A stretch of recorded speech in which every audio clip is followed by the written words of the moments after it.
I'm Mariya. From Bangalore. I'm studying in Ignite Thrissur in the repeated batch of 2023.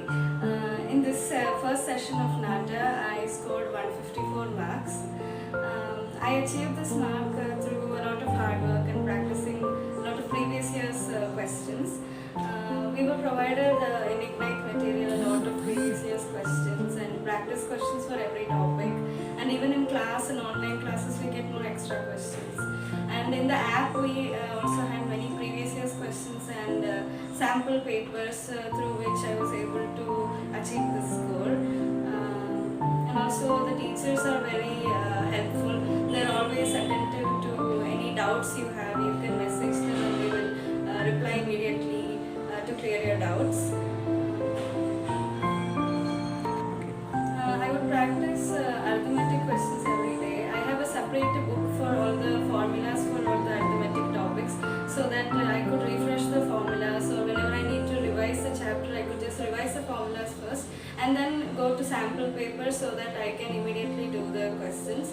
And also a lot of unit conversions are very important for Nata exams, because a lot of geometry and mensuration questions, you get a lot of unit conversions. So it's very important to make a note of all those conversions. Short notes are always very helpful. Even before your exam, since this is an aptitude exam, you won't be able to make points for anything. So it's important to keep formulas and small informations. And for design principles, it's important to remember what each principle means, so that when you see the image, you can recognize what that exact design principle is. There's no by-hearting in this Nata exam, because that won't help you anywhere except for the formulas. Only the formulas you have to memorize. Everything else you have to just understand and go for the exam. And when you go for the exam, it's very important to be calm. This is not an exam where you can memorize and just write the things. It's not a subjective exam. Since it's an aptitude test, you need to have very good presence of mind, and you have to have that. There's no need to refer to your school plus 2, and this is general physics. It's not like theory physics like that. So general physics, you can just even PSC has general physics. Even those questions, if you just Google, or if you have any book, or if you have any relatives who used PSC GK questions, you can ask from them and refer that. Even YouTube provides a lot of these GK, and especially architectural terminologies also a lot of YouTube videos are providing. You can watch those. It's very good to keep refreshing.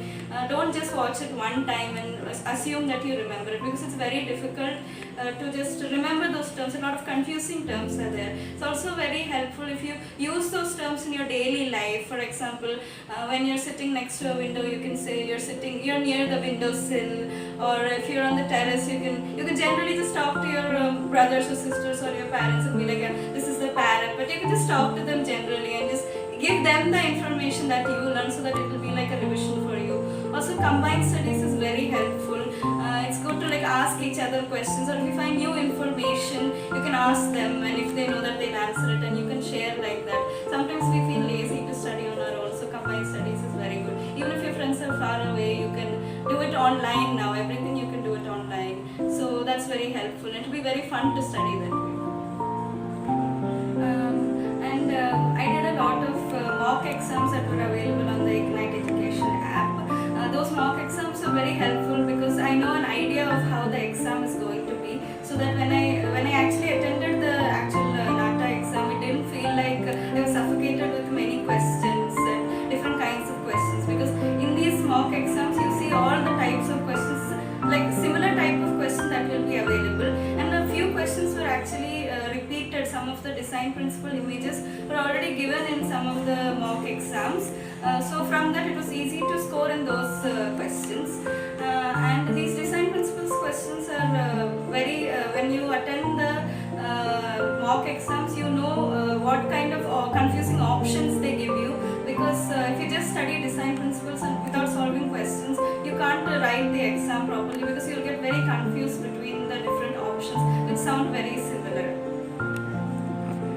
After this first session, I have some lessons that I learned that I want to improve for the second session.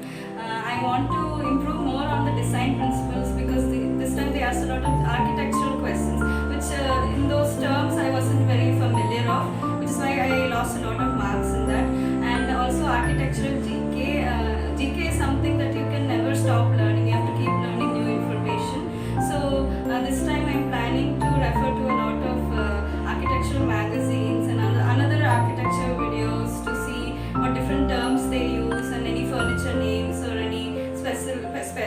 graphic design names or any sculptural artists and other GK stuff like that.